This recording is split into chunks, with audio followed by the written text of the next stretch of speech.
Hi guys, welcome to Bubbly explains.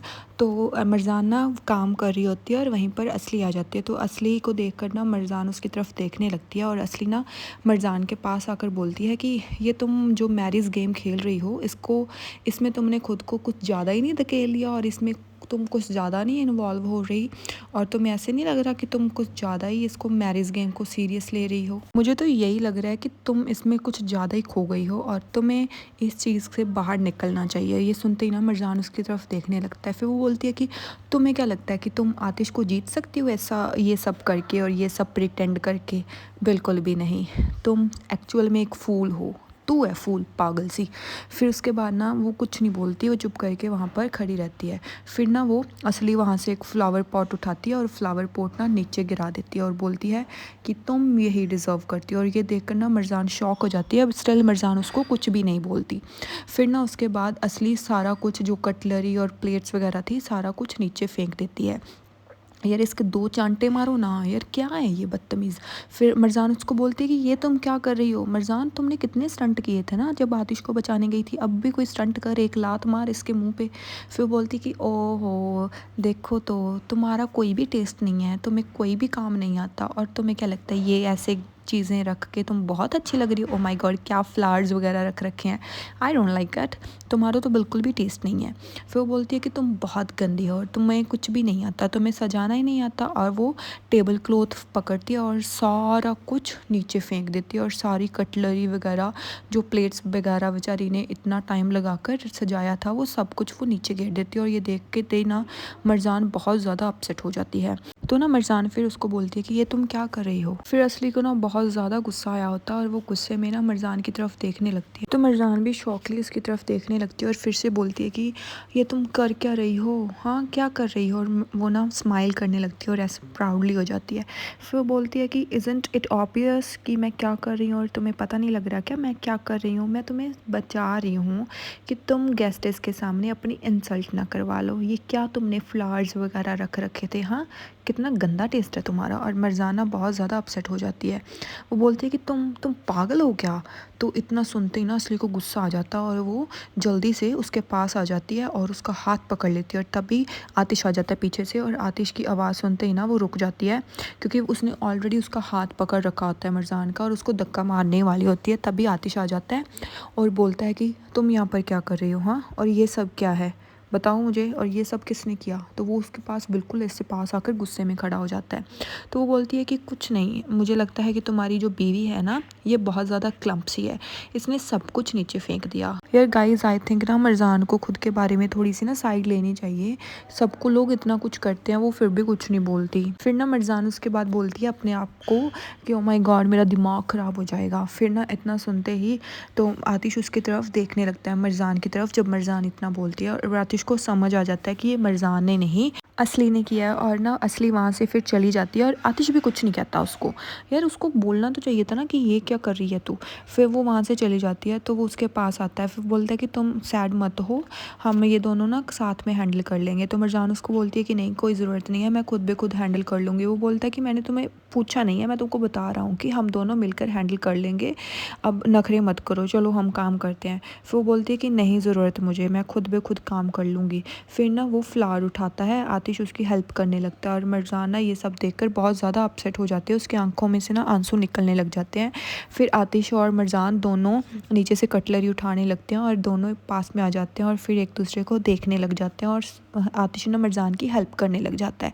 फिर हमें दिखाया जाता है हैदर ना जिया जो उसका फ्रेंड था जो कि इन्वेस्टिगेट कर रहा है आतिश पर, उसको बोलता है कि जल्दी से मुझे आतिश के बारे में इन्फॉर्मेशन दो। वो बोलता है कि देख भाई, अगर मैं कोई आदमी छोड़ूंगा आतिश के पीछे तो उसको भी तो पैसे चाहिए होंगे ना, तो मैं इतना पैसा कहाँ से लेके आऊँगा, और मेरा कोई भी आदमी बिना पैसे के काम नहीं करता, तो तुम्हें पैसे हमें देने ही होंगे, बिना पैसे के हम कोई भी काम नहीं करेंगे। और इतना सुनते ही ना हैदर देखने लगता है और बहुत सारे पैसे उसको निकाल देता है। वो बोलता है कि वैसे भी मैं तुमने क्या सोचा था कि मैं तुमसे फ्री में काम करवाऊँगा, ये हो ही नहीं सकता कभी भी। तो वो पैसे उठाता है और उसको दे देता है। फिर वो आदमी बोलता है कि अब तुम ये समझो कि तुम्हारा काम हो गया और अब तुम्हें कोई भी ज़रूरत नहीं है किसी भी चीज़ की टेंशन लेने की। वो बोलता है कि अब आतिश को और उसका जो बचपन जो उसके पास्ट लाइफ थी उसके बारे में मुझे पूरी डिटेल्स चाहिए, जल्द से जल्द चाहिए, क्योंकि तुम्हें पता है कि ये मेरे लिए बहुत ज़रूरी है ज़िया, और जल्द से जल्द सब कुछ ढूंढ कर लाओ। वो बोलता है कि कोई बात नहीं, मैं सब कुछ हैंडल कर लूँगा, आपको इस चीज़ की टेंशन लेने की ज़रूरत नहीं है। फिर ना सीन शिफ्ट होता है मरजान और असली की माँ पे। असली की माँ ना मरजान के पास आती है। मरजान और असली की माँ ना एक दूसरे को देखने लगती है। तो मरजान उनसे पूछती है कि अब आपको क्या हुआ, अब मैंने क्या कर दिया, आप मेरे पास यहाँ पर क्यों आई हैं। तो ना असली की माँ उस एक पॉलीथीन में मरजान के सारे कपड़े लेकर आई होती है और वो ना नीचे गिर देती है। फिर वो उसकी तरफ फिर से गुस्से में देखने लगती है। फिर वो बोलती है कि ये आप क्या कर रही हैं। वो बोलती है कि मैं ये सब वहीं पर फेंक रही हूँ जहाँ पर ये बिलोंग करते हैं, कचरे में। और इतना सुनते ही ना मरजान उनकी तरफ ऐसे शॉकली देखने लगती है। फिर वो बोलती है कि आप ये कर क्यों रही हैं और मैंने अब किया क्या है। वो बोलती है कि तुम होती कौन हो, हाँ, ये मुझसे पूछने वाली, आजकल तुम्हारे कुछ ज़्यादा पर नहीं निकल रहे हैं। और ना वो उसकी हाथ पकड़ लेती है मरजान की बहुत ज़ोर से। तो मरजान उनको बोलती है कि प्लीज़ लीव मी।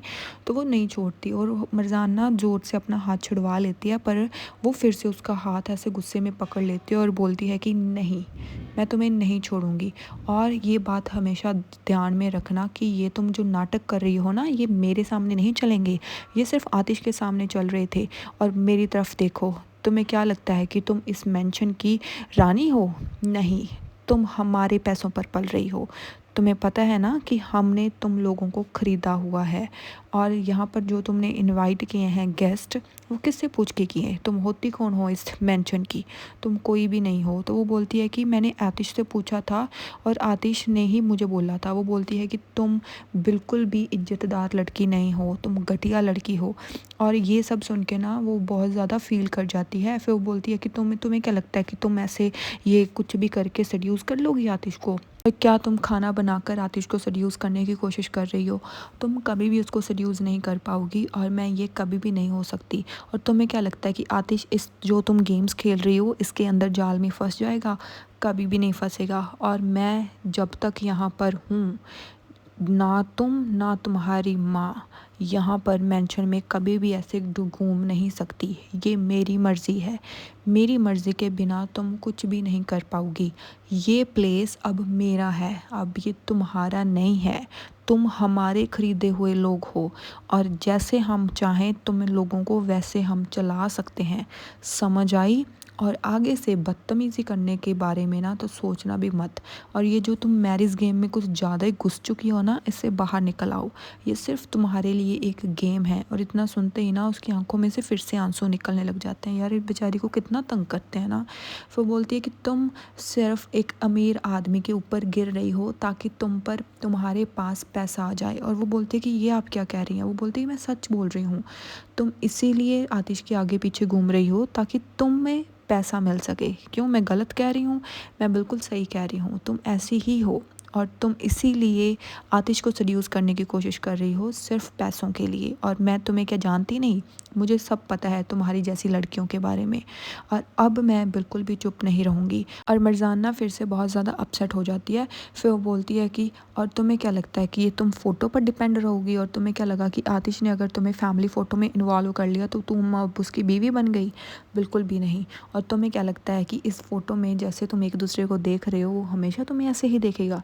नहीं देखेगा। और ये मैं कभी भी नहीं होने दूंगी। अगर उसने एक फ़ोटो ले ली तुम्हारे साथ तो इसका मतलब ये नहीं है कि वो हमेशा तुम्हारे साथ रहेगा। ये मैं बिल्कुल भी नहीं होने दूंगी और कभी भी नहीं होगा ये। और फिर ना वो जल्दी से वो सारी फ़ोटोज़ जो आतिश और मिर्ज़ान की और उनकी फैमिली फ़ोटो होती है वो फेंक देती है और फाड़ लेती है। वो बोलती है कि तुम्हें क्या लगा कि आतिश हमेशा तुम्हारे साथ खड़ा रहेगा और जब भी तुम्हारे साथ कुछ होगा वो तुम्हारे पास आएगा? बिल्कुल नहीं, और मैं कभी भी नहीं आने दूंगी। और वो फ़ोटोज़ फाड़ कर ना मरजान के मुंह पर फेंक देती है और सारी फ़ोटोज़ नीचे गिर जाती है। और मरजान ना बेचारी रोते रोते ना उन फ़ोटोज़ को देखने लगती है और उसकी आंखों में ना बहुत आंसू आ जाते हैं। और तभी वहाँ पर आतिश आ जाता है। आतिश आकर ना मरजान का हाथ पकड़ लेता है और मरजान की तरफ देखने लगता है। और फिर यहीं पर ये एपिसोड ख़त्म हो जाता है। तो गाइस 60 का ना पार्ट सेकंड भी मैंने डिटेल में आपको एक्सप्लेन कर दिया है, और ऐसे ही 2 पार्ट और एक्सप्लेन कर दूंगी। और प्लीज़ लेट मी नो जो सिसक और मलिक की लव स्टोरी चल रही है इसमें, जो मेड हैं इनके, उनकी लव स्टोरी आप देखना चाहते हो या नहीं, फिर उनको इंक्लूड इसमें करूँ या ना करूँ, वो भी मेरे को ज़रूर बताना। बिकॉज़ मेरे को तो वो अच्छी लग रही है उनकी स्टोरी भी, और मेरे को नहीं पता कि आप लोग वो देखना चाहते हो या नहीं चाहते। इसलिए फिर मैं आज आज आपसे पूछ रही हूँ, ताकि मैं आने वाली वीडियोज़ में फिर उनको भी इंक्लूड कर सकूँ और उनकी स्टोरी भी आपके साथ एक्सप्लेन कर सकूँ। तब तक के लिए बाय बाय, और मेरे चैनल को सब्सक्राइब कर लेना। बाय।